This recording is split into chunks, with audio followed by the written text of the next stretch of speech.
Assalamualaikum warahmatullahi wabarakatuh. Bismillahirrahmanirrahim. Alhamdulillah haqqan hamdan hamidin nahmadu syukran jami'i ni'ami wa mazidin. Wa sallallahu wa sallam ala nabiyil karim habibina wa syafi'ina wa qurrati a'yunina Muhammad wa ala alihi wa sahbihi ajma'in amma ba'd. Fadilatul muhtaramin, para asatidz, para sesepuh, pengurus, bapak ibu rahimakumullah. Alhamdulillah pagi ini sakit panggil malih bisa ketemu lagi, dan pada kesempatan ini kita ingin mengulas tentang persoalan Isra Mi'raj dalam pandangan para ulama ahli tasawuf, bahwa kita berada di paruh kedua dari bulan Rajab, dan bulan Rajab ini bulan yang diistimewakan Allah, sebagaimana kita sudah sama-sama paham, sehingga perasaan kita di bulan Rajab pun itu harus mengagungkan Rajab ini. Kadang-kadang saya sepakat, yang kurang sepakat ketika ada ustadz yang terlalu semangat untuk menunjuk, mengkanter amal-amal ibadah di bulan Rajab, ya, karena hadisnya dhaif misalnya. Padahal keistimewaan Rajab itu tanpa hadis pun udah istimewa, tidak usah pakai hadis pun istimewa, karena ayat Al-Quran sudah menegaskan keistimewaan Rajab. A'udzubillahi minasyaitonir rajim. Inna 'iddatasy syuhuri 'indallahi 12 syahran fi kitabillahi yawma khalaqas samawati wal ardi minha arba'atun hurum. Bahwa Allah menegaskan dari 12 bulan yang Allah tetapkan sejak Allah menciptakan langit dan bumi, itu ada 4 yang Allah pilih sebagai bulan mulia itu. Jadi pakai Quran saja udah ketemu kemuliaan Rajab. Di dalam hadis sahih Bukhari Muslim, Rasul menjelaskan bahwa 4 bulan itu thalathatun mutawalliyat, Dzulqa'dah, Dzulhijjah, Muharram, wa Rajabul mudhar bainal Jumadah was Sa'ban. 3 itu berkelindan, bertautan, beriringan. Dzulqa'dah, Dzulhijjah, Muharram, waktunya orang-orang haji. Dan ada 1 bulan yang terjepit di antara Jumadil Akhir dan Sa'ban, yaitu Rajab. Berarti Rajab itu istimewa. Rajab itu istimewa. Kata Syekh Abdul Qadir, Allah itu seperti di dalam ayat Al-Quran sudah ditegaskan bahwa Allah itu yakhluqu wa yahtar. Allah itu yang mencipta, Allah juga yang milih. Allah itu punya kebiasaan memilih dari ciptaannya.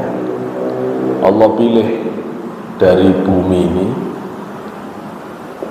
yang terbaik. Tanah itu ada 4. Pertama, Masjidil Haram. Kedua, Nabawi, Madinah. Yang ketiga, Masjidil Aqsa. Yang keempat, Bukit Tur Sinai. Ibu kalau mau melihat keistimewaannya, 1 rakaat sholat di Masjidil Haram sama dengan 100.000 sholat di sini. Bayangkan, ya apa ngejarnya, repot sudah itu. 1 kali sholat di Masjid Nabawi, 10.000 sholat di sini, di luar tanah haram maksudnya. 1 kali sholat di Masjidil Aqsa kayak 1000 rakaat di tempat lain, tidak bisa ngejar.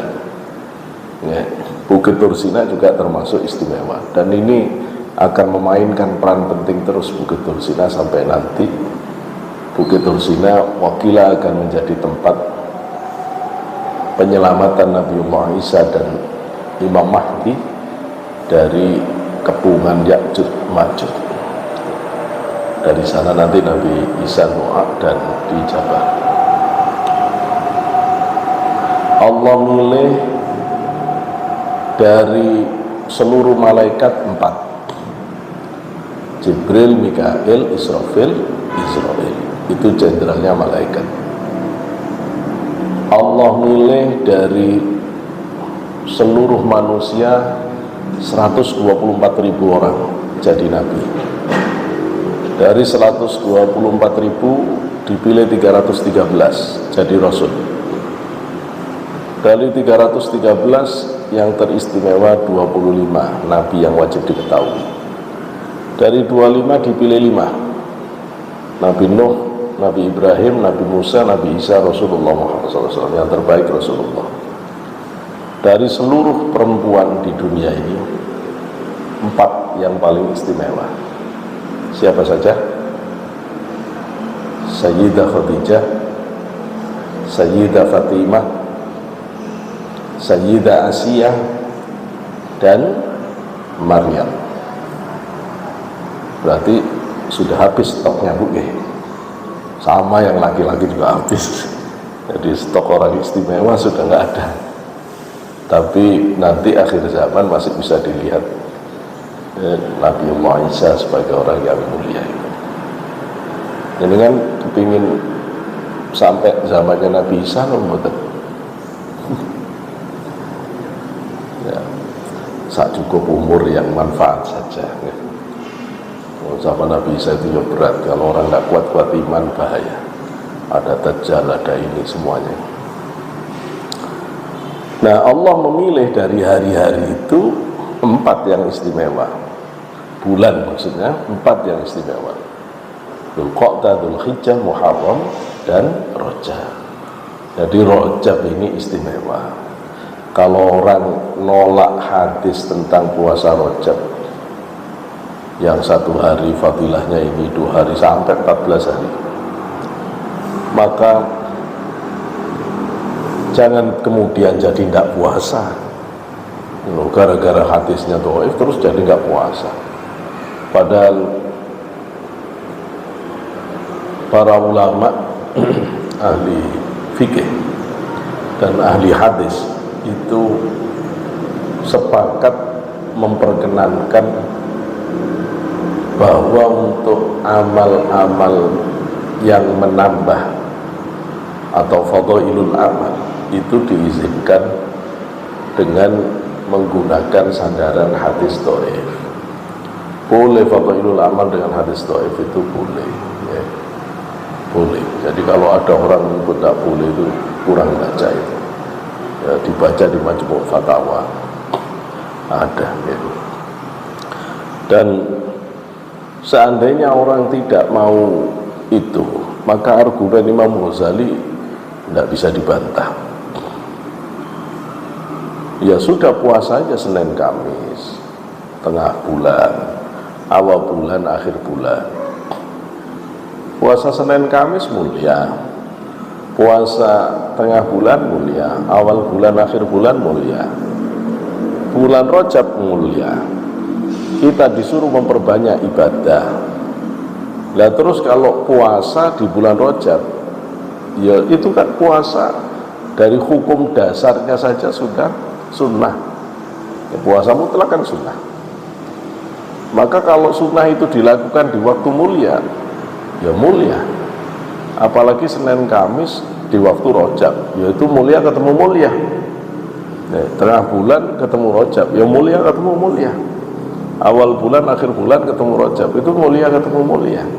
Kalau jenengan melakukan ini 2 Senin Kamis kali 4 minggu, 2 kali 4 udah 8. Puasa awal Rajab, akhir Rajab, udah 10 tambah tengah bulan, 13, 14, 15, udah 13. Padahal di hadis dhaif itu maksimal 14, ya. Bahkan sudah hampir sampai.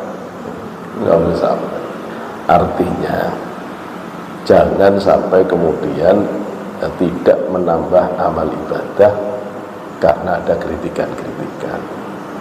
Ya, mengkritik dengan mendudukkan sanad hadis bagus saja, ya. Bagus saja, cuma jangan kemudian gairah untuk meningkatkan ibadah di Rajab menjadi menurun gara-gara itu, ya. Kalau itu kita ketipu setan, ya.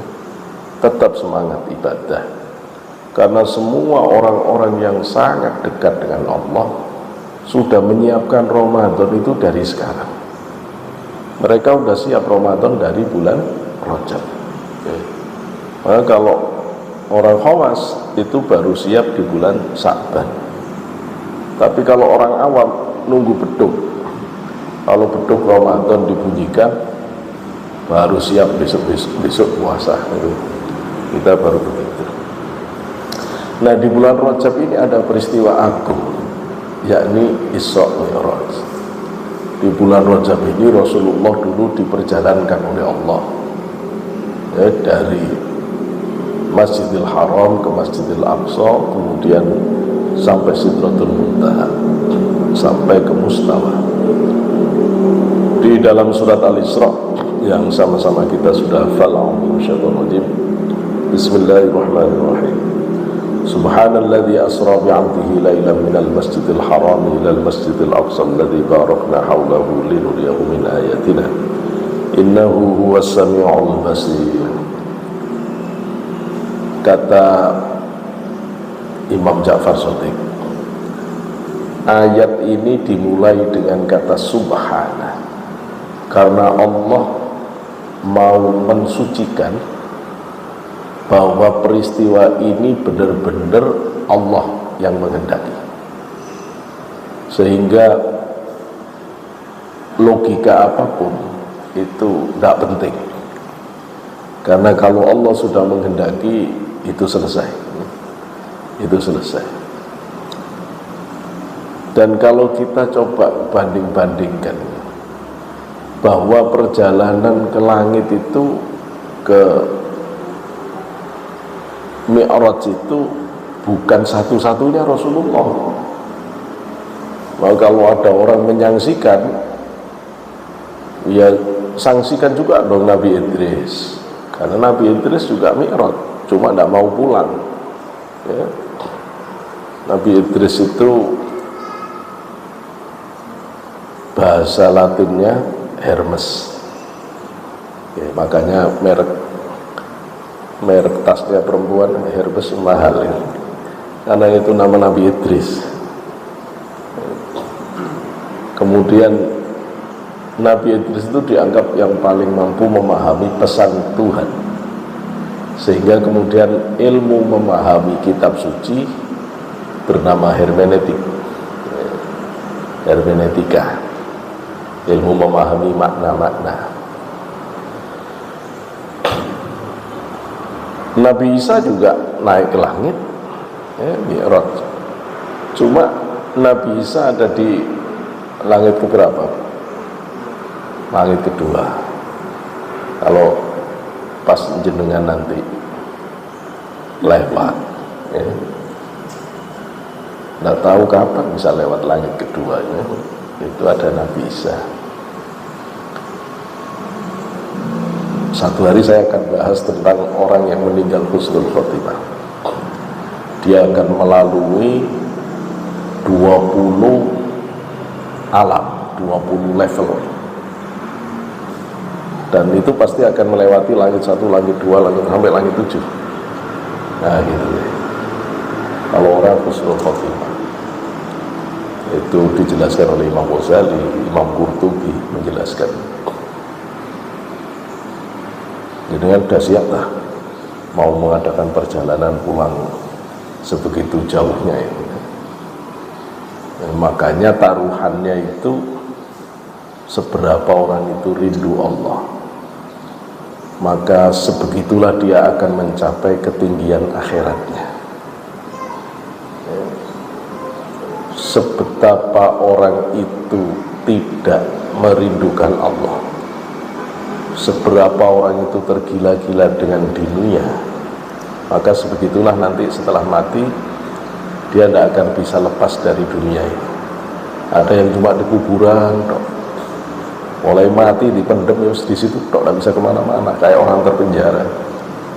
Oh, di dunia tidak ngomong zikir gak mau, tidak zikiran apalagi, cuma mikir makan, minum, kawin, situ tok.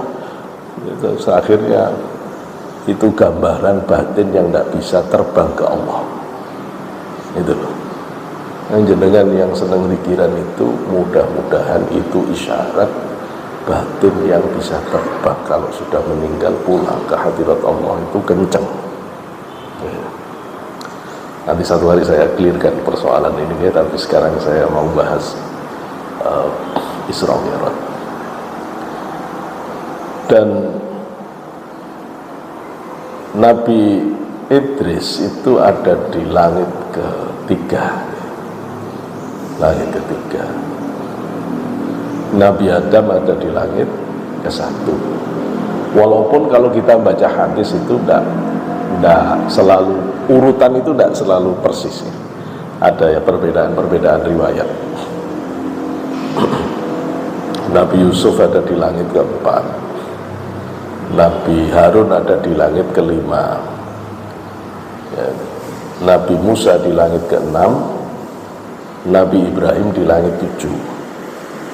Biar ngerti alamatnya nanti kalau mau sowan biar tahu ya. Nabi Adam waktu Rasulullah manggihi Nabi Adam, ketemu Nabi Adam di langit dunia, langit 1. Nabi Adam itu kalau noleh ke kanan senyum ya, bahagia, kalau noleh ke kiri nangis. Nabi Adam air matanya bercucuran kayak begitu. Kenapa? Di sebelah kanan Nabi Adam ini ada gerbang indah sekali, baunya wangi sekali. Disitulah tempat ruh-ruh keturunan Nabi Adam yang soleh solihah. Di sini ini bau busuk gak karuan ya.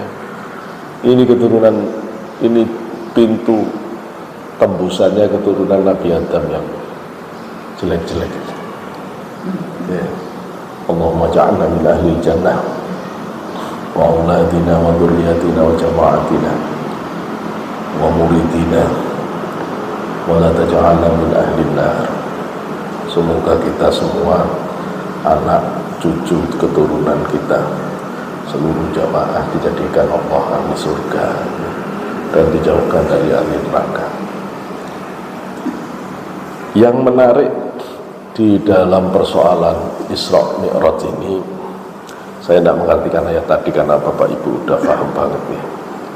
Saya baca-baca itu kecepatan cahaya itu kalau dibaca dari simbol huruf C yang merupakan konstanta fisika universal itu, bahwa kecepatan cahaya itu persisnya adalah 1 detik cahaya itu bisa merambat dengan kecepatan 299.792.458 meter. Segampangnya cahaya itu dalam 1 detik bisa menempuh jarak kurang lebih 300 juta meter atau 300.000 kilometer 1 detik ya. 1 detik sudah 300.000 kilometer. Jadi kalau 1 detik ada pesawat kecepatan cahaya ke Jawa Timur, bablas. Jawa Timur cuma 1.000 kilometer ya. Padahal 300.000 kilometer. Udah sampai mana itu ya? Belum ada sekarang kecepatan cahaya itu, belum ada. Kalau kita mau ke bulan dengan kecepatan cahaya itu butuh 1,3 detik. Ke Mars butuh 4,35 detik. Menit ya. Ke Mars agak jauh sudah 4,35 menit. Ini ke matahari 8,32 menit. Ke Merkurius 5,1 menit. Ini ke Venus, ini yang disebut Dewa Amor, butuh 2,3 menit ya. Dan seterusnya. Itu masih tata surya, Bu. Masih tata surya. Tata surya itu ada di dalam galaksi. Satu galaksi, kita ada di dalam galaksi Bima Sakti. Satu galaksi itu isinya bisa miliaran tata surya. Jadi baru lewat, kalau kecepatannya pakai kecepatan cahaya 8 menit itu baru sampai di matahari. Dan itu masih tata surya, belum keluar dari Bima Sakti ya. Belum keluar dari galaksi. Padahal galaksi ada di dalam nebula. Nebula ada di dalam kelompok nebula. Kelompok nebula ada di dalam grup nebula. Grup nebula ada di dalam guci. Guci itu ada di dalam alam semesta. Alam semesta belum ketemu batasnya sampai mana, ilmuwan belum tahu. Oke. Untuk sekedar menunjukkan betapa alam ini kalau dicapai dengan perjalanan yang masuk akalnya manusia pakai kecepatan cahaya saja, itu gak kebayang. Astronom Jepang itu mengatakan bahwa jarak bintang pulsar, bintang itu yang paling jauh dengan kita adalah bintang yang kalau malam kita lihat itu kelap-kelip, kelihatan hilang, itu disebut bintang pulsar. Itu gedenya Masya Allah, itu besarnya Masya Allah. Kalau itu diibaratkan satu tampah matahari kita itu, kalau jenengan meruncing apa itu pensil selancip mungkin terus dibuat titik, nah itu matahari kita segitu. Padahal matahari kita ini kalau dibandingkan bumi, kalau matahari itu gedenya 2 kali bola basket, maka bumi kita itu sebesar kelereng. Jadi jangan bayangkan gedenya bintangnya aja udah kayak apa ya. Dan itu jaraknya ke kita, kalau saya tidak salah ingat itu 10 sampai 20 miliar, 20 ribu miliar tahun cahaya. Jadi yang kita lihat sekarang itu adalah cahaya 20 ribu miliar tahun yang lalu. Jadi kalau bayangkan Isra Mi'raj ke situ aja nggak sampai sih, nggak sampai kalau pakai kecepatan cahaya. Berarti Isra Mi'raj nggak bisa pakai kecepatan cahaya, kurang kenceng. Kalau orang maksa pakai logika rasional untuk memahami Isra Mi'raj, nggak kena. Pakai hukum fisika, kalau benda padat diperjalankan dengan kecepatan yang sangat tinggi, maka akan ada gesekan dengan atmosfer dan hancur.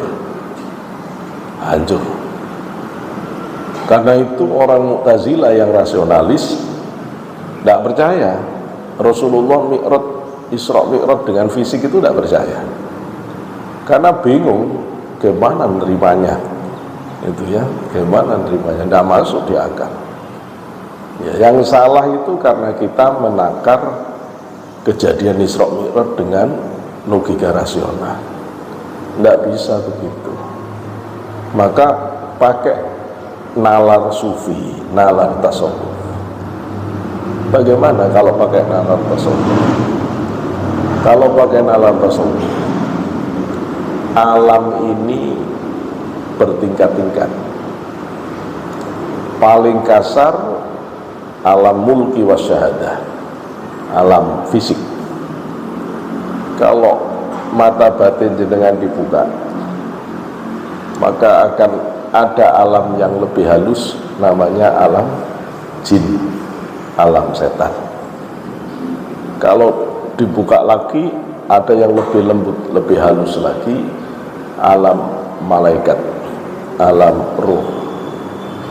Kalau lebih lembut lagi, nanti ada alam jabarut, lebih lagi ada alam lahut. Kalau orang main dengan kecepatan malakut, kecepatan malaikat, malaikat itu melebihi cahaya.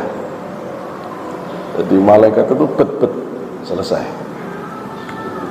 Buruk saja itu kecepatannya kemana jangkauan mata terjauh, buruk bisa langsung sampai situ. Berarti kalau buruk itu bintang pulsar yang masih kelihatan itu bisa sampai sana. Loh itu loh, sampai sana. Maka perjalanan Rasulullah itu perjalanan yang menggunakan rumus ghaibiyah, rumus ukhrawi, kecepatan akhirat, yang itu diisyaratkan oleh Quran. Kecepatan malaikat yang naik ke hadirat Allah itu seperti 50.000 tahun sehari, itu kayak 50.000 tahun di dunia ini ya.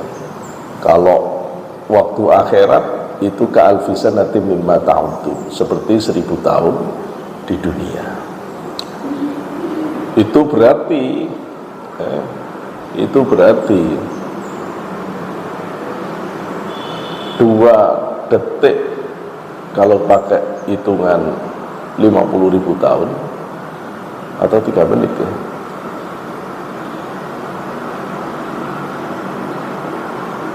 sekitar 3 menitan kalau pakai 1000 tahun itu sudah umur 90. Jadi 3 menit kita ada di akhirat itu kayak 90 tahun kalau pakai hitungan dunia. Kalau kita pakai ukuran yang 50.000 tahun, 2 detik saja kita ada di situ, itu sudah kayak hampir 100 tahun. Maka kalau Rasulullah dengan kecepatan ini diperjalankan Allah, waktunya tidak lama ya, 1/4 malam terakhir mungkin hanya sejam 2 jam. Itu kalau menggunakan kecepatan akhirat, maka berarti itu bisa kayak puluhan bahkan ratusan tahun. Sehingga ketika Rasulullah nanti pulang dengan membawa cerita yang begitu banyak, wajar ya, wajar. Jadi kan kalau bahas kisah Isra Mi'raj kan tidak habis-habis. Padahal tidak usah naik ke langit, perjalanan dari Mekah menuju ke Masjidil Aqsa itu membutuhkan waktu 3 bulanan pakai kuda. Nah itu ditempuh, itu saja udah nggak ngejar kita, udah nggak ngejar. Tapi kalau orang dengan kecepatan ruhani, yo nggak ada masalah, nggak ada masalah. Maka jangankan Rasulullah yang difasilitasi Allah begitu istimewa, wali-wali itu yang sudah sampai pada makom wali kelas internasional, pasti dia bisa melipat jarak. Di mana dia kepingin ada, ya di situ dia sampai. Itu bisa dilihat di ayat Quran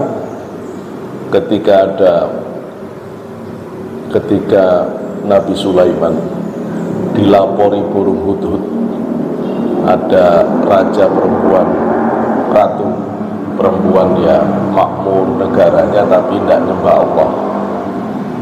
Kemudian ketika didatangkan disuruh iman masih ruwet, maka oleh Nabi Sulaiman istananya suruh mindah. Nah, mindah istana di Quran dijelaskan jin Ifrit itu jin paling kuat, sanggup mindah dengan kecepatan.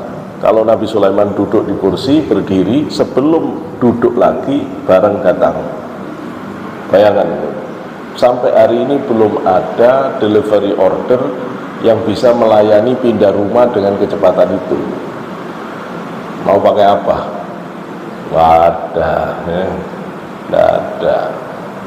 Berarti teknologi jin lebih canggih dari teknologi manusia sampai hari ini. Kalau ada jin kemudian tiba-tiba bangun langsung jadi, tidak usah kaget. Ya, kita memang belum sampai situ. Tapi kan sekarang sudah ada teknologi yang bangun rumah sehari jadi, sudah ada sekarang. Ya, sudah ada.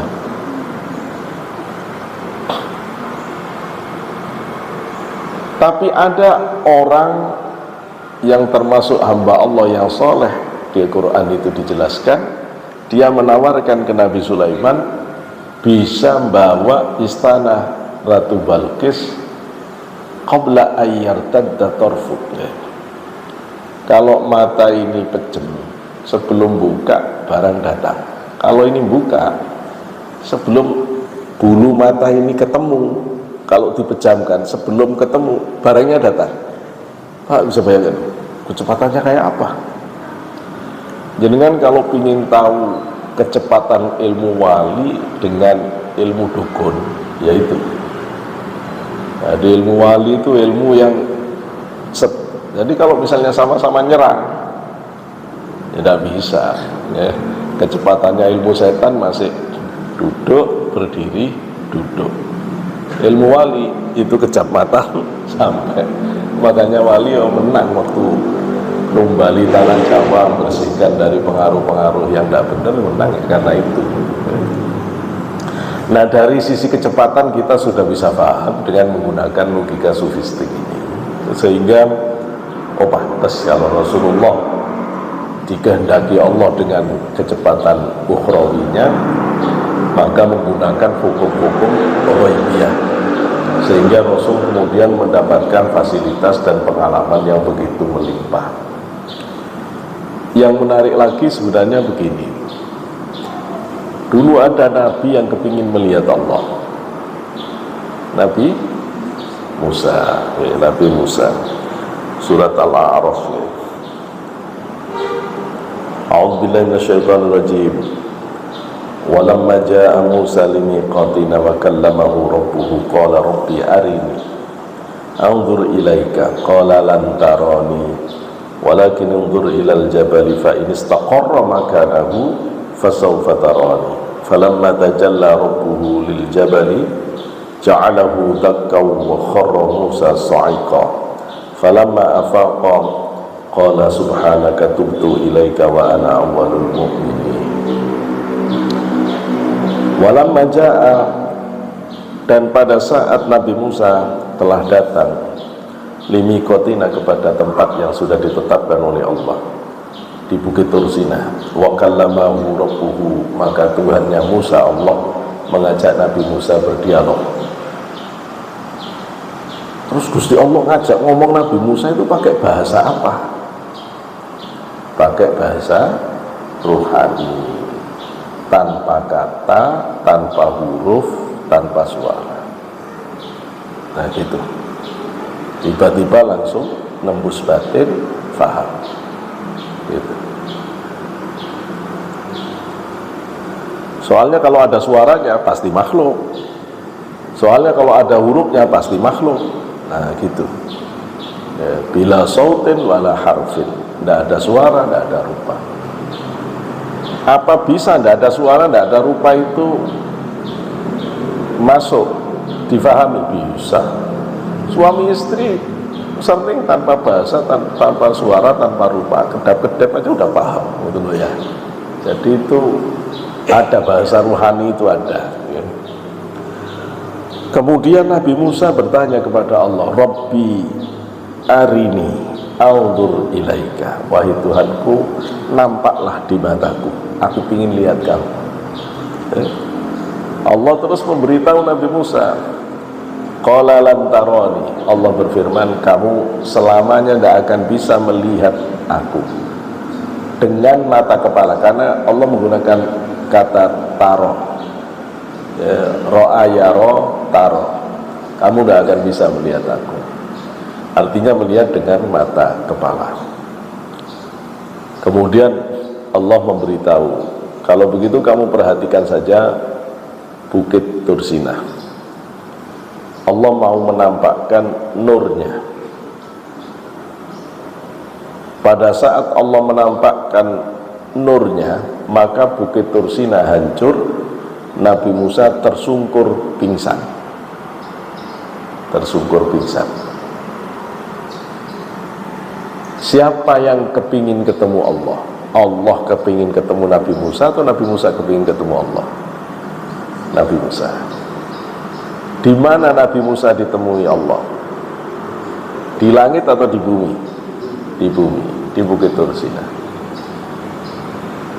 Nabi Musa ketika mau ketemu Allah, seperti di surat Toha, di bumi, Nabi Musa disuruh nyopot sandalnya. Fakhla'na 'alaika innaka bil wadil muqaddas itu. Musa, fakhla'na 'alaika innaka bil wadil muqaddas itu. Musa, lepas kedua sandalmu, kamu berada di lembah yang disucikan.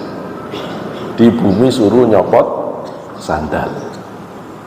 Kepingin ketemu Gusti Allah. Yang kepingin Nabi Musa. Belum Allahnya, Allah bertajalli menampakkan cahaya, bukan zat Allah. Maka Bukit Tursinah hancur. Kenapa?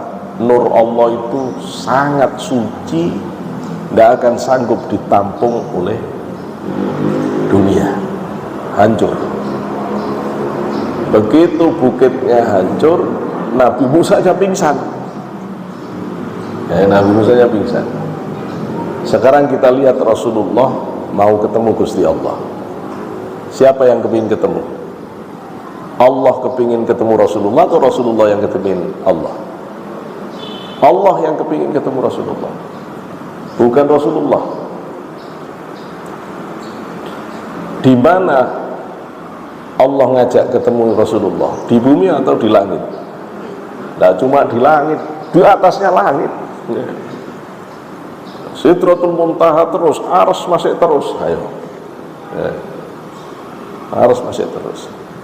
Tapi hati-hati, jangan kayak kelompok sebelah terus berarti Gusti Allah memang di atas. Lah itu orang ketemunya aja di atas kok. Ya terserah Gusti Allah mau ngajak ketemu di mana orang itu. Kayak ibu loh, kalau janjian, kalau ibu jadi pejabat ngajak ketemu kan, kalau orang biasa ketemu di mana? Depan pagar aja kan gitu. Tapi kalau yang ditemui ini pejabat tinggi, nanti ketemu di ruangan khusus yang AC-nya bagus dan dijemput tamunya, ada persiapan. Loh gitu loh. Jadi bukan kemudian tempatnya ibu selalu di situ, bukan. Itu orang nggak paham urusan. Kalau terus mengatakan Gusti Allah ada di situ karena tidak paham.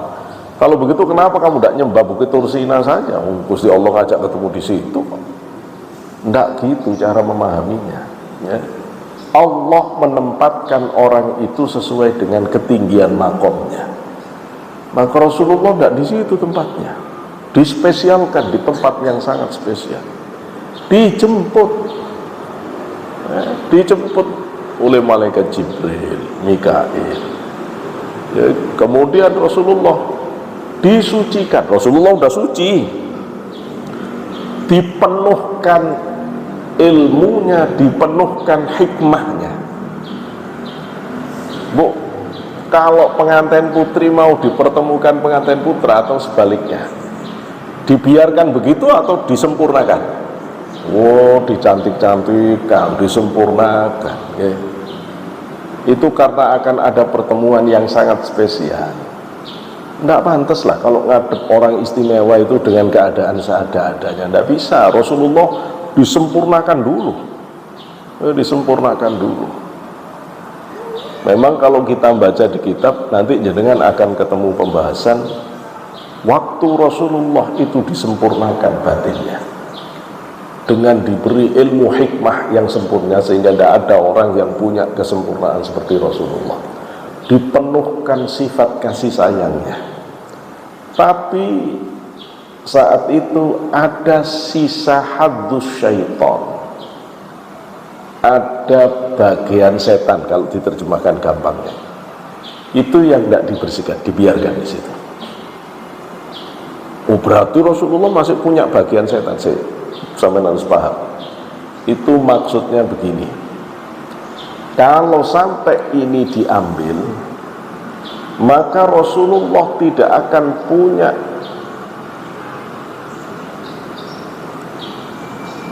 apa namanya gitu ya, Rasulullah akan tidak punya batasan kepada siapapun dalam hal kasih sayang. Maksudnya sampai setan-setan bakal disayangi oleh Rasulullah, gitu loh. Dan itu bahaya, karena Rasulullah itu kekasihnya Allah. Kalau Rasulullah minta, tidak mungkin Allah nolak. Nah terus kalau sampai Rasulullah mengatakan, ya Allah bebaskan saja setan iblis dari neraka, bubar.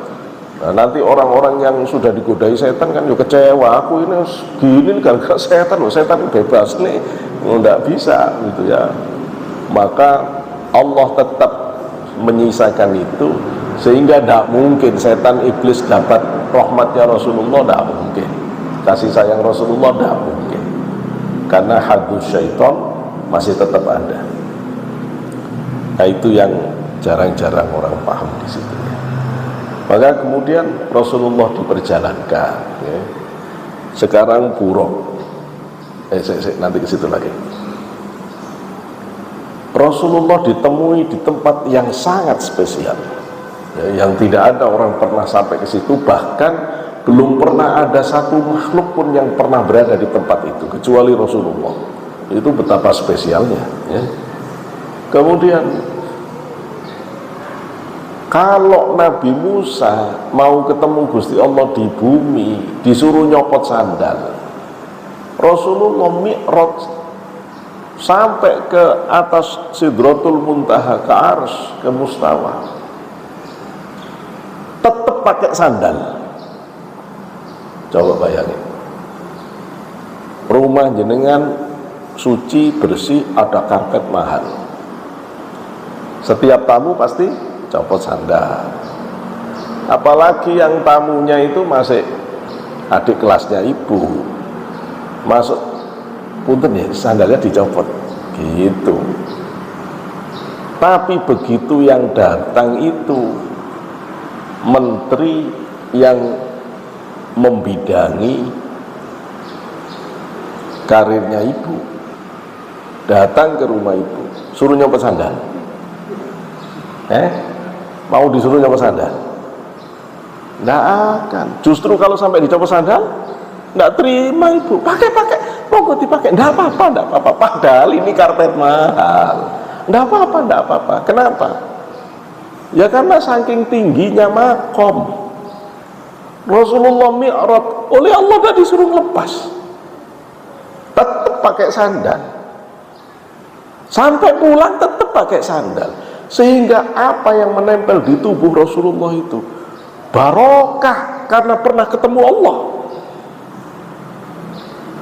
Karena itu sampai ulama kita itu menulis tentang keistimewaan sandal Rasulullah. Loh gimana sandal pernah ketemu Gusti Allah, betapa istimewanya. Enggak main-main itu enggak main-main. Supaya tahu Nabi sampean itu bukan Nabi biasa gitu loh. Kadang-kadang kita itu gak paham kalau nabinya baca sholawat sih, gak nangis saja. Sampean dikira Nabi Muhammad itu kayak apa gitu loh ya. Rasulullah itu gak ketulungan istimewanya. Ya masih saya baca sholawat tidak selalu nangis bu, ya, enggak, maksud saya itu kalau pas lagi serius saja gitu loh maksudnya ya. Maksud saya kalau kita baca maulid ya, mahallul qiyam, ibu bapak perasaannya itu benar-benar sedang berhadapan dengan Rasulullah, dengan sepenuh-penuhnya hormat, sepenuh-penuhnya takdim.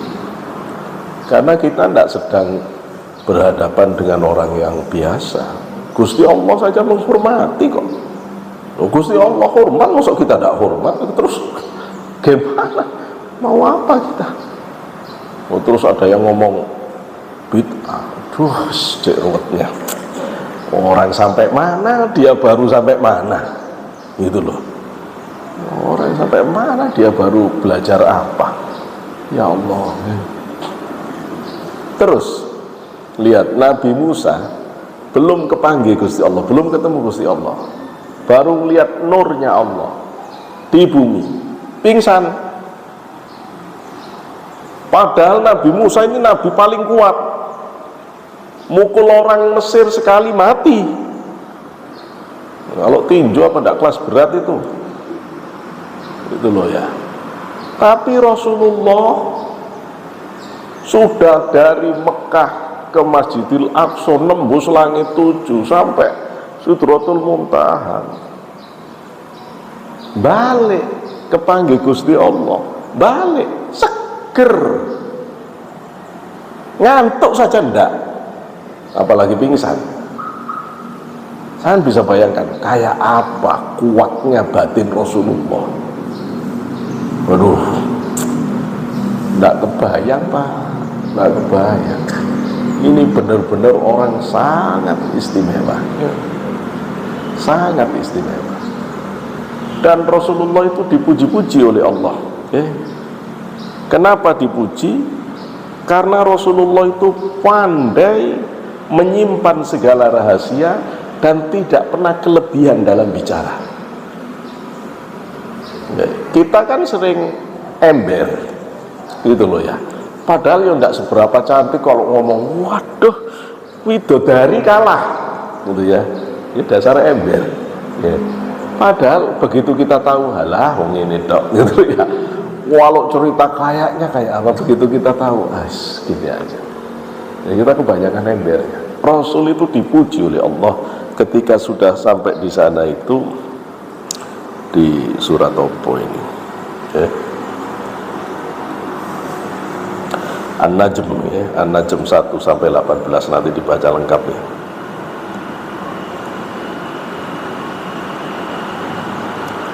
Mulai dari kalimat, sebenarnya dari awal sudah cerita Rasulullah ya.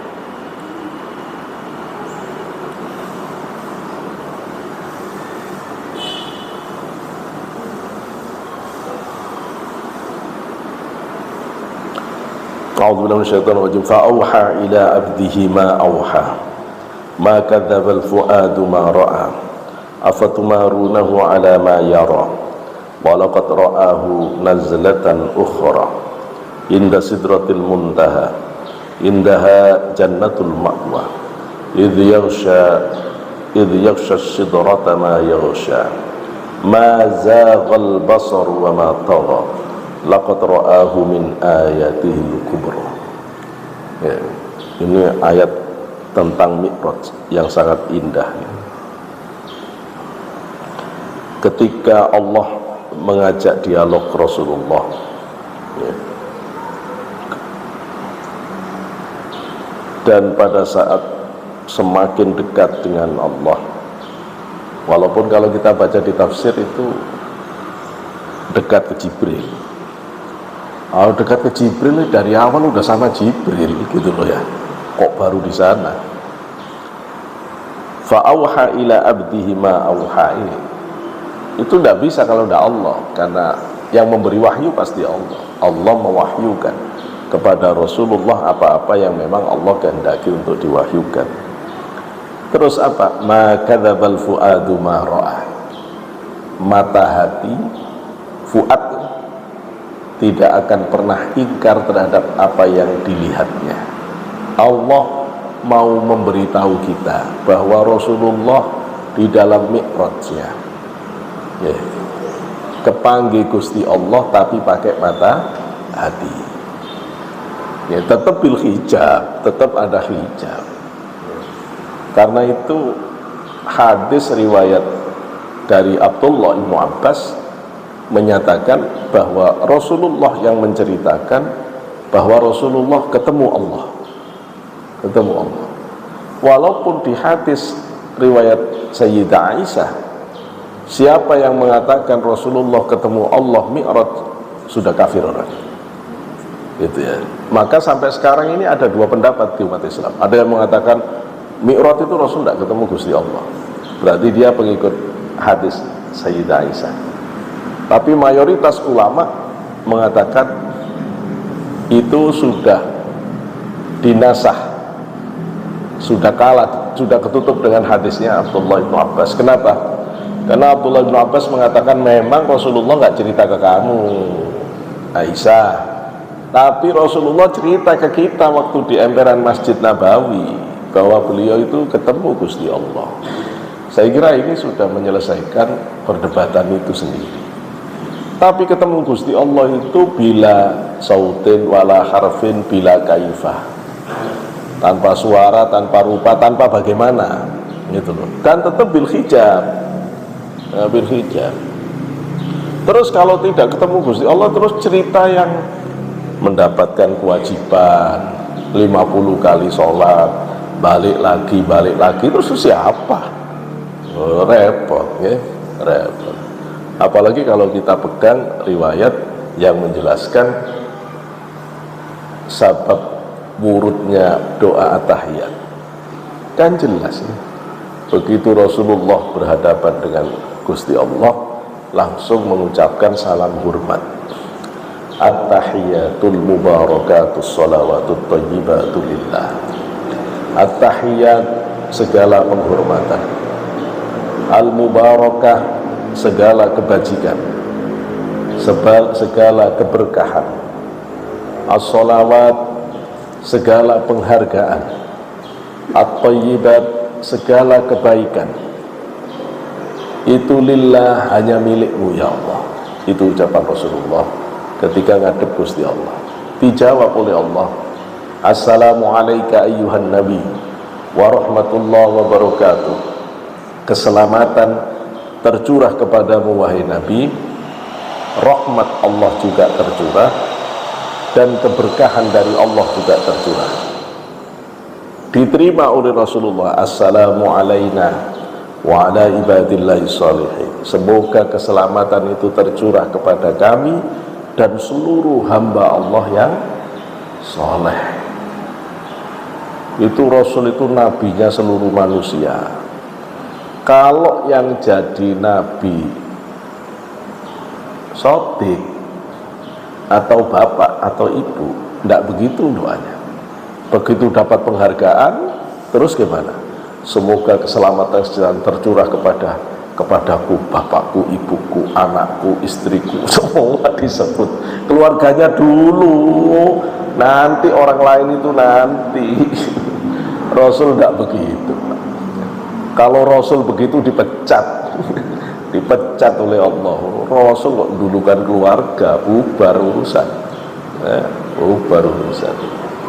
Tidak bisa. Rasul langsung alaina wa ala ibadillahi sholihin. Seluruh malaikat terus bersaksi pertemuan Allah dan Rasulnya ini. Asyhadu an la ilaha illallah wa asyhadu anna muhammadar rasulullah. Sekarang menjadi doa yang wajib dibaca di dalam sholat. Karena itu memang oleh-oleh mi'raj. Jadi kalau jenengan terus nanya, aku seandainya ketemu Rasulullah dulu minta oleh-oleh, lah sudah dikasih oleh-oleh sholat sama at-tahiyat itu, ya. Sholat at-tahiyat itu. Maka Allah menyebut ketika pertemuan itu mazaghal basaru wa ma tagha. Pandangan Rasulullah itu tidak pernah meleset dan tidak pernah melampaui batas. Indah sekali Allah menggambarkan kebijaksanaan Rasulullah itu, sehingga Rasulullah itu pinter jaga rahasia, pinter, hebat batinnya, kuat sekali imannya, Masya Allah, ya, Nabi yang sangat istimewa. Lah iya, wong Nabi sebegitu istimewa ini, kita itu bayar? Enggak. Lo kok tiba-tiba jadi pengikutnya, jadi muridnya itu loh, rahmat yang sangat besar, rahmat yang sangat besar. Ya, jenengan diterima di Harvard University aja anaknya senengnya Masya Allah, diterima di Oxford senengnya Masya Allah, padahal Oxford Harvard cuma bisa ngajari sukses dunia, itu pun kalau sukses, gitu loh ya. Loh ini kita masuk ke kelasnya Rasulullah yang bisa menyelamatkan kita sampai akhirat. Terus mau bayar berapa? Mau bayar berapa? Masya Allah, ini Nabi kita Muhammad sallallahu alaihi wasallam. Sudah begitu Rasul seger, ya, terus mendapatkan perintah sholat. Nah, dari sini kita bisa paham, semua perintah ibadah itu Allah cukup sampaikan melalui Jibril. Puasa, Jibril suruh beritahu Muhammad suruh puasa. Quran cukup Jibril yang nyampaikan, dari mulai Bismillah sampai An-Nas, Jibril. Zakat, Jibril, Jibril. Khusus perintah sholat, Allah sendiri yang nyampaikan. Kalau ibu pernah jadi pejabat, bapak pernah jadi pejabat, kalau sampai ada pesan yang orang lain tidak boleh dengar dan harus disampaikan secara langsung di tempat yang sangat khusus, ya, dengan fasilitas yang paling mewah, ini pesan biasa atau luar biasa? Luar biasa. Nah, terus pesan luar biasa itu apa namanya? Sholat. Sholat itu sangat istimewa karena Gusti Allah sendiri aja mau nyampaikan saja dengan proses yang begitu mengagumkan, ya, mengagumkan. Ya, puncak Isra Mi'raj itu kan sholat. Ini kalau misalnya Isra Mi'raj ini ibarat sebuah pagelaran, ya, berangkat dari Mekah, Madinah, kemudian yang ketemu ini turun disuruh sujud di sini di tempat-tempat yang penuh istimewa di muka bumi ini, dijemput oleh para ruh para nabi, Rasulullah jadi imam. Ini semua kan seperti musik pengantar, ya. Terus diangkat ke langit, ketemu ini, lihat surga, lihat neraka, lihat macam-macam. Kan ini masih, tapi puncaknya perintah sholat, ya, perintah sholat. Dan sholat kita itu beda dengan sholatnya para nabi. Semua nabi sholat, ya. Semua nabi sholat. Cuma tidak ada penjelasan yang sangat jelas bagaimana sholatnya Nabi Adam, Nabi Musa, Nabi ini. Kita nggak tahu apakah sholatnya itu berdiri saja, apa rukuk dan seterusnya. Sholat kita ini sesempurnanya sholat, karena sholat kita itu merangkum semua bentuk ibadah malaikat. Malaikat itu ada yang sholatnya, yang ibadahnya berdiri tok, mulai Allah ciptakan sampai nanti kiamat berdiri tok. Kok pun tidak capek? Malaikat tidak diberi capek, Bu. Yang diberi capek kita karena diuji, ya, karena diuji. Ada yang rukuk terus, ada yang sujud terus, ya, ada yang sujud terus. Loh, kita ini diberi kombinasi, ya, ada berdirinya, ada rukuknya, ada sujudnya. Loh, itu sudah ibadahnya para malaikat sudah dapat kita, ya. Terus dulu ngajari sholatnya, nah itu Jibril, tapi perintah sholatnya langsung dari Allah. Tapi kalau ngajari sholatnya Jibril hari pertama datang pada awal waktu, begitu fajar shadiq muncul, langsung Jibril datang, ayo sholat subuh.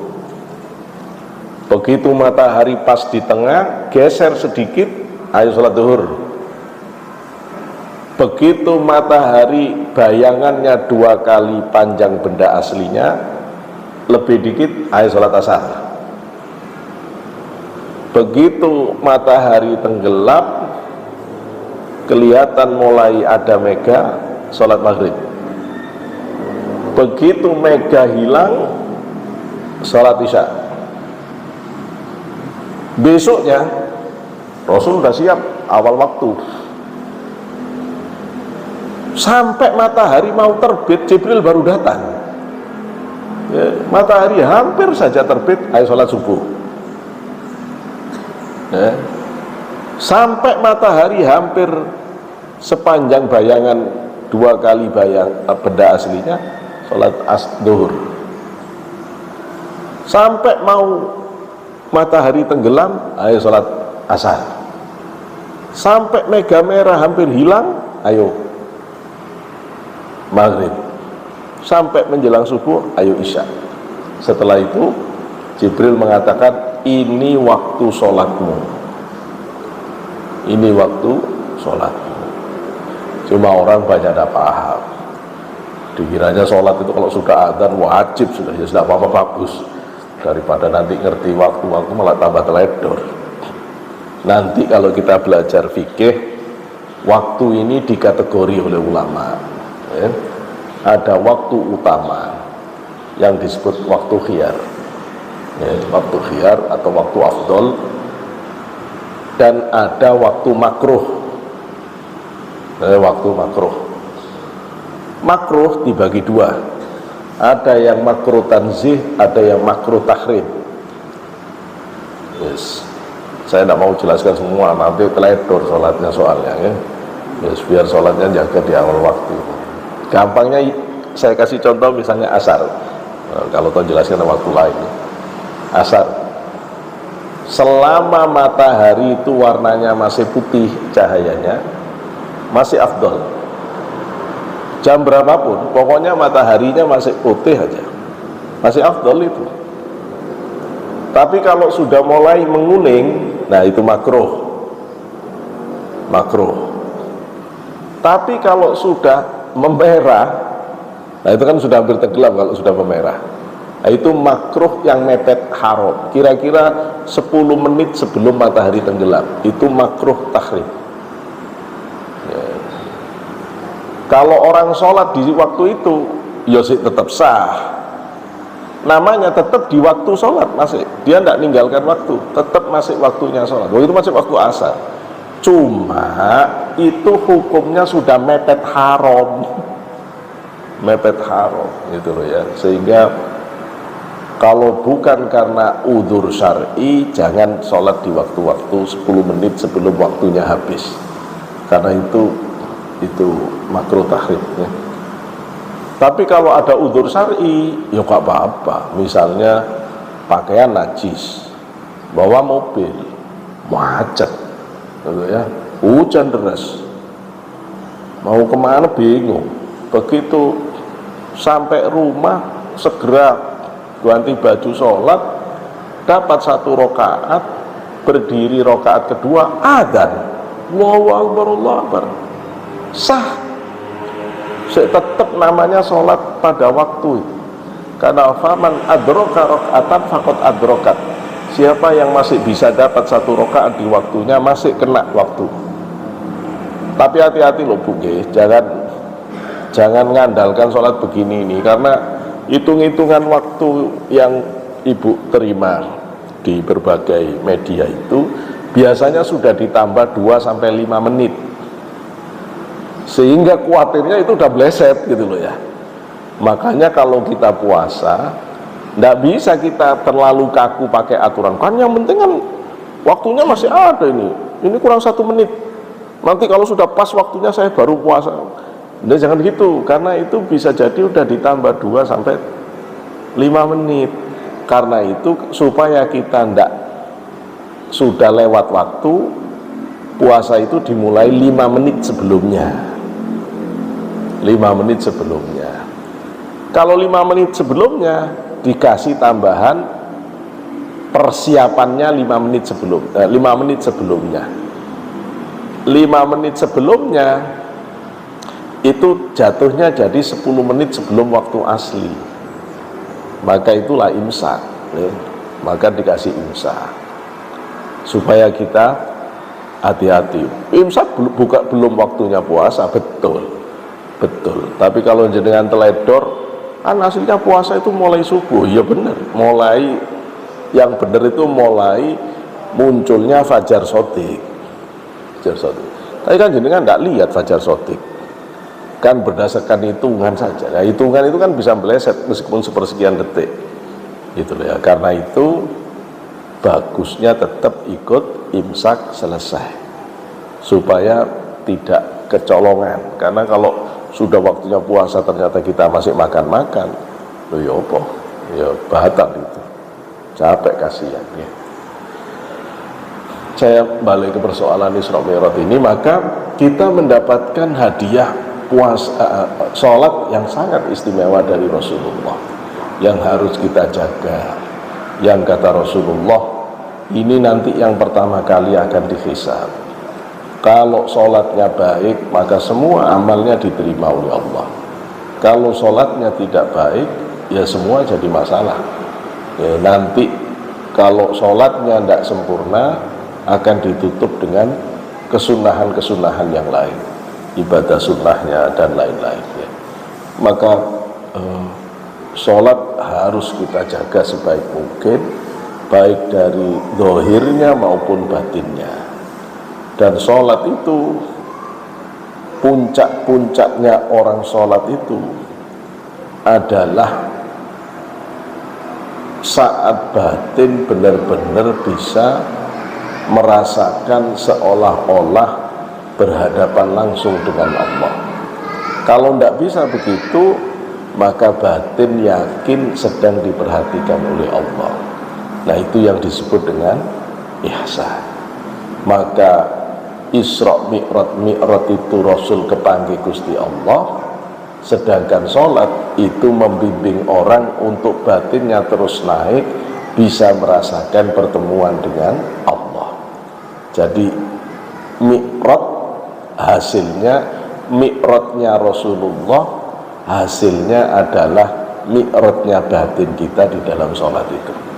Maka kita bersyukur benar, karena berkat Isra Mi'raj ini dari Rasulullah kita bisa mendapatkan cara untuk bisa merasakan kehadiran Allah dan bisa menggerakkan batin melalui sholat kita menuju kehadirat Allah Subhanahu wa ta'ala. Saya kira ini pengantar saya. Kalau ada yang mau ditanyakan, dipersilahkan. Sementara saya cukupkan. Assalamualaikum warahmatullahi wabarakatuh.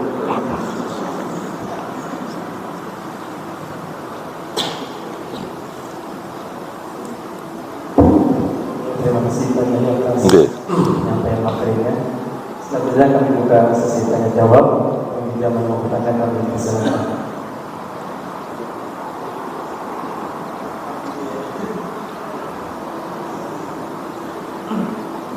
Assalamualaikum warahmatullahi wabarakatuh. Waalaikumsalam warahmatullahi Terima kasih Pak Kiai atas ilmunya. Pertanyaan saya adalah, ketika tadi Pak Kiai menjelaskan terkait dengan Isra Mi'raj, sepertinya memang tidak bisa diterima secara logika. Bagaimana aplikasi kita dalam kehidupan sehari-hari untuk menjalani kehidupan itu seandainya tidak sinkron antara pemikiran dengan batin kita, gitu Pak. Ya, contohnya sebagai satu contoh, ketika seseorang sakit, dia kemudian harus banyak beristirahat, harus banyak advice dari dokter, harus makan ini makan itu, tapi yang bersangkutan ingin melaksanakan ibadah, ibadah puasa. Bagaimana untuk mensinkronkan antara pemikiran dengan batin kita? Itu mungkin Pak dari saya. Terima kasih. Assalamualaikum warahmatullahi wabarakatuh. Waalaikumsalam warahmatullahi wabarakatuh. Tidak ada ibadah secara batin yang lebih tinggi dari ridho. Ridho itu menerima dengan senang hati keputusan Allah yang paling pahit sekalipun. Senang nerima keadaan paling pahit sekalipun dalam hidup. Kalau orang bisa begitu batinnya, itu sempurna batinnya. Normalnya orang kalau ketemu kejadian yang menyakitkan, yang tidak disukai, yang tidak diharamkan, marah. Batinnya kecewa. Kalau kecewa ini diteruskan, marah ini diteruskan, suudzon ke Allah. Gusti Allah, gimana? Aku udah sholat begini aja, rezeki susah, anak gak nurut, sumpek terus. Maunya apa Gusti Allah? Lho ya apa? Oh Gusti Allah maunya apa ini? Ya. Jadi Gusti Allah itu ngerti enggak sih kalau saya ini butuh seneng, butuh butuh kehidupan yang lho ya apa sih Gusti Allah kok dibeginikan? Ya. Ini semuanya lahir dari hati yang berontak terhadap ketentuan Allah. Berontak kayak apa? Tuhannya Gusti Allah. Sampai mau tidak terima ya tetap dibegitukan. Orang ditakdir sakit, tidak terima. Memang kalau tidak terima bisa sembuh. Memang kalau kita nggak terima terus sakitnya bisa didiskon. Enggak juga. Malah tambah berat. Malah tambah berat. Kalau kita menerima keadaan yang kita tidak punya pilihan dan kita tidak bisa keluar, terus kita terima keadaan itu dengan jengkel, itu tambah nyesek. Mending kita rilis, ya udahlah, memang ini keadaannya tak terima apa adanya, tak ridho. Ayo tanya ibu-ibu yang pengalaman, bapak-bapak yang sudah sangat pengalaman. Memang kita awalnya nerima dengan sepenuhnya pasangan kita itu dengan segala kelemahannya, enggak juga kan? Ya pasti masih ada penyangkalan, tapi akhirnya ya wis lah, ya memang ini takdir Gusti Allah untuk saya. Begitu ibu begini perasaannya, begitu bapak tak ridhoi ini jodoh saya, ini yang saya akan urus, yang saya akan hormati, saya muliakan, semua akan jadi ringan. Semua akan jadi ringan. Jadi terus apa rumusnya? Selama orang itu masih membantah, menyoal, mempertanyakan keputusan Allah yang terjadi atas dirinya, itu namanya mukhalafat. Dia nulayani ketentuan Allah. Nulayani Allah. Dia bukan mengingkari. Dia nulayani apa? Menyalahi tidak terlalu pas ya. Berbeda dengan penyangkalan. Dia menyangkal, ya, dia menyangkal ketentuan yang Allah tetapkan. Itu bikin kita tidak sehat batin, stres akhirnya, ya. Karena kita nggak terima, tapi tidak bisa dihilangkan. Kalau ini diterus-teruskan kan tertekan batin kita. Terus yang nekan siapa? Ya kita sendiri. Terus stres ditambah lagi, tambah depresi. Setelah depresi ngelihat ujung pisau. Tertekan hidupnya. Siapa yang nekan? Ya dirinya sendiri. Lah terus siapa yang goblok? Goblokmu dewe gitu loh ya. Jadi terus bagaimana? Belajar jangan begini. Kata para sufi, belajarlah muwafaqah. Belajar nerima apapun yang tidak enak. Ya, belajar nerima. Ya kita selalu berusaha untuk melakukan yang terbaik. Ya. Kalau diberi sakit itu ujian, kita berjuang untuk menghilangkan sakit, ya berpahala. Wong jenengan diuji oleh Allah.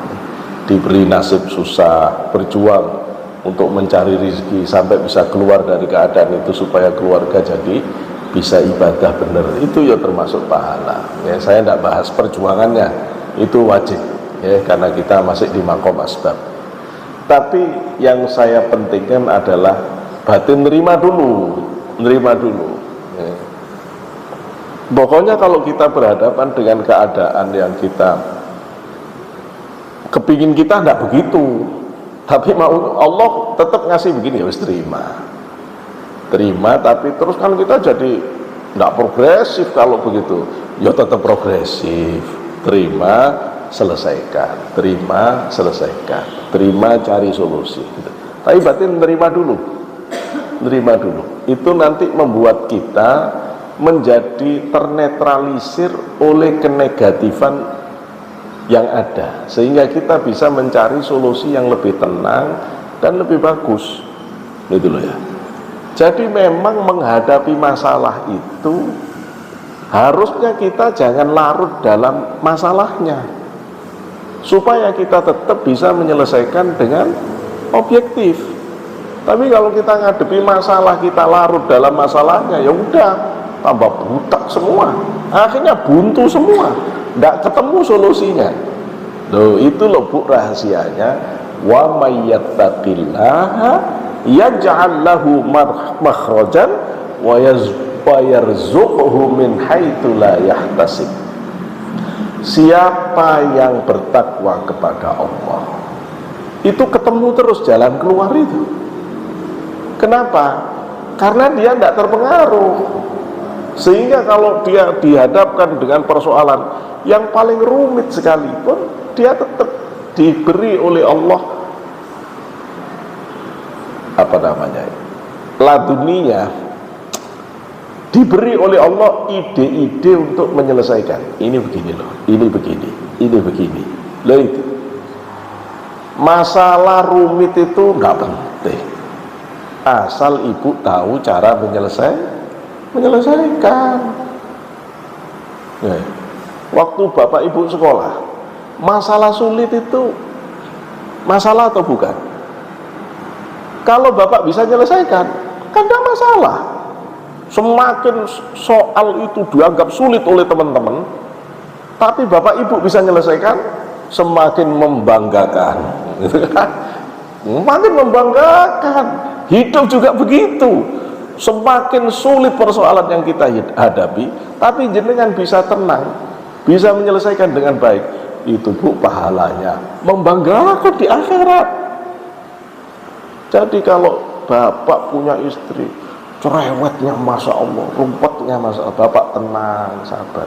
Pak, itu loh Pak yang bikin jenengan jadi kekasih Allah itu. Ibu punya suami rumpetnya nggak karuan, tapi ibu kuat, sabar. Bu, Sayyidah Aisyah mencapai derajat yang Asia, Sayyidah Asia mencapai derajat tinggi karena itu. Ya, karena itu. Jadi nggak ada alasan kita gak terima.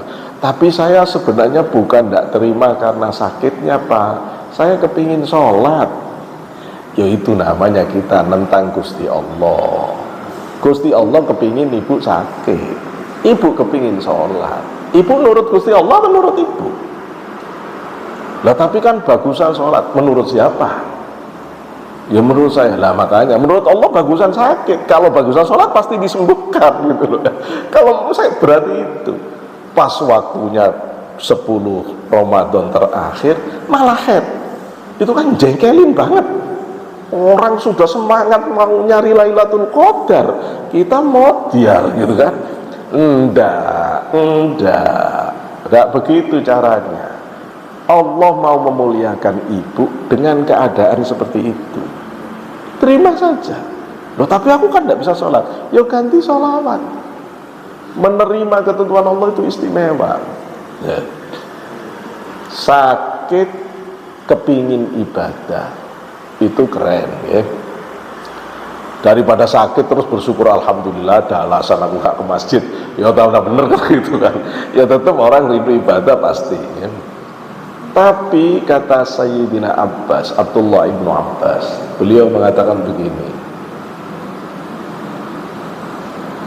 sabar di Quran itu ada 3. Sabar di dalam ibadah, kalau jenengan sabar, jamaah sabar, hujan-hujan tetap datang, ngaji tetap datang, itu pahalanya 300 derajat.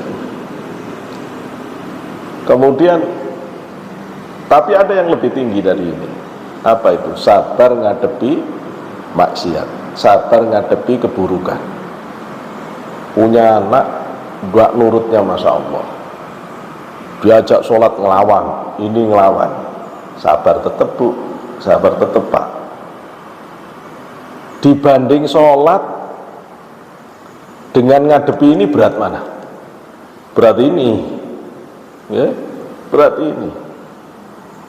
Sholat tepat waktu, zuhur jamaah, dibanding ngadepi teman kerja yang godain terus, mana dia cantik, ayo berat mana? Berat itu, berat itu ya, semuanya sudah korupsi, semuanya sudah tidak benar, jenengan mau bertahan benar sendiri, berat itu. Karena itu nilainya 2 kali lipat. Orang sabar terhadap maksiat itu 600 derajat. Oh kalau gitu saya tidak usah sholat jamaah, apa saya tak ngadepi orang-orang yang tidak benar? Tidak gitu juga ya. Saya kan lagi membandingkan penjelasan dari Abdullah bin Abbas. Tapi ada yang lebih tinggi dari ini. Apa itu? Sabar di dalam penderitaan ya. Sakit ya. Diberi hidup yang susahnya tidak karuan, sudah hidup susah, suami tidak mau tahu, belanjaan tidak pernah ngasih, makan enak-enak terus. Yes, tidak di sini itu adanya di novel, di drama gitu ya. Terus bagaimana kalau kayak begini? Jangan tetap sabar, sakit ya sabar. Sabar sakit itu 900 derajat. Jadi kalau ada perempuan diberi haid, diberi sakit, dapat 900 dia meskipun di rumah doang. Yang sholat dapat 300. Mosok sampai mau ganti lah 900 itu dengan 300? Mboten, Gusti Allah tetap ingin sampai dapat yang 900. Nah, kalau sakit sabar 900, sholat sabar 300. Terus sekarang mau milih mana? Milih sholat yang 900. Milih sholat terus apa sih kepingin sakit? Siapa yang sakitnya? Jadi begini Bu, Gusti Allah itu kata Syekh Abdul Qadir, kalau sayang pada seseorang, terus Gusti Allah itu sudah menyiapkan derajat tinggi orang itu, tapi terus dilihat ibadahnya nggak nyampe-nyampe gitu loh. Padahal Gusti Allah udah nyiapin derajat yang tinggi orang ini. Dilihat dari sholatnya ya begitu-begitu saja, gak kuat ngangkat. Zikirannya ya begitu, kadung rajin-rajin, kalau gini gak ngangkat-ngangkat. Sholawatannya, sodakohnya, gak ada yang ngangkat. Sudah ditunggu oleh Allah. Allah udah kangen ibu, kangen bapak, saya gak datang-datang ya. Dari sholat belum bisa khusyuk ya, belum bisa merasakan kehadiran Allah. Zikir sama belum bisa, sholawat belum bisa. Allah sudah kadung kangen, sudah nyiapkan derajat tinggi. Kalau sudah begini, tidak ada cara lain. Kalau tidak kehilangan, kalau tidak kena musibah, kalau tidak kena masalah, sakit. Terus kalau jenengan kepingin tidak ada musibah, tidak ada masalah, tidak ada sakit, sakitin diri sendiri. Kalau bahasa saya, nyakitin diri sendiri itu orang tidur kita sholat, kan sakit sebenarnya. Orang tidur kita sholat, orang enak-enakan nyanyi-nyanyi kita zikiran, kita ngaji ya. Orang enak-enakan healing kita pengajian gitu kan. Kata anak saya, Abi itu kapan healing? Ya healing-healingnya ya segini ini, kata istri saya. Masya Allah ya. Jadi yes begitu ya. Tapi kan kita punya masa lalu yang harus dibersihkan ya. Kita punya masa depan yang harus dijangkau dengan ketinggian derajat. Wis diridhoi saja, apa yang Allah beri kita ridhoi, sambil kita ikhtiar untuk berobat, ikhtiar untuk memperbaiki. Wajib ikhtiar ya. Jangan kemudian sudah ini yang terbaik bagi Allah, berobat tuh enggak, ya jangan kayak wali macam-macam ya, berobat tetap berobat ya, berobat. Tapi jangan di status sakit, status ini status. Nanti malaikat gergeten gitu ya. Kata Syekh Abdul Qadir, kalau Allah ngasih ujian, jangan mengeluh ke manusia ya, laporkan ke Gusti Allah yang ngasih ujian ya. Sholat, hajat, matur ke Gusti Allah, nangislah ke Gusti Allah. Ya Allah, anak saya si putus saya, ya Allah sehatkan saya ya Allah. saya niatkan sehat ini untuk nyari rizki untuk anak-anak saya, ya Allah. Saya kepingin memberikan yang terbaik kepada mereka, ya Allah. Terus ngomong apa tah gitu ya, ke Gusti Allah, ya ke Gusti Allah. Nah itu jenengan sampaikan secara berbisik, ya. Kalau keras-keras nanti kaget suaminya, apa emang itu. Berbisik matur ke Gusti Allah, masalahnya apa sampaikan ke Gusti Allah, punya masalah apapun matur ke Gusti Allah, ngadep sampai ke Allah. Itu bikin psikologi ibu sehat, ya. Itu terurai. Nanti kalau sudah begitu, apalagi sudah bayat thariqah, kalau sudah begitu terus Astaghfirullahalghafurur rahim, terus mulai sudah la ilaha illallah, la ilaha illallah, la ilaha illallah. Tidak ada semua selain Allah. Sakit tidak ada, susah tidak ada, udah jangan dirasakan. Illallah, semuanya Gusti Allah tak sudah illallah. Kalau tidak tenang, ya kena menang. Kalau tetap tidak tenang, berarti ada yang salah, belum wudhu kali. Terus tata adabnya, zikirnya belum dipakai semua, ya. Tapi memang waktunya tidak bisa sholat, ya gak apa-apa, sudah terus saja la ilaha illallah, la ilaha illallah. Nanti tambah tenang, ya tenang. Jadi nanti jenengan ngadepi kehidupan itu jadi bijaksana, ya tenang. Ya, itu yang dimiliki oleh ruhani para nabi, para rasul. Oke, berkata ya, ngapunten. Ini saya tidak jawab cuma pertanyaan ibu, saya jawab masalah semua orang sehingga bisa ketemu solusinya, ya, melalui pertanyaan jenengan. Oke, cekap atau masih ada? Cekap ya, karena waktunya sudah siang. Kita doa bersama, mudah-mudahan Allah senantiasa mengampuni segala kesalahan kita, meninggikan derajat kita, dan memberikan rahmat dan barokahnya kepada kita dan keluarga kita semuanya. Ada hadimnya wa kulli niyatin sahihah wa ala hadratin Nabi Mustafa Muhammad sallallahu alaihi wasallam. Billahi lahumul Fatihah wa bismillahir rahmanir rahim.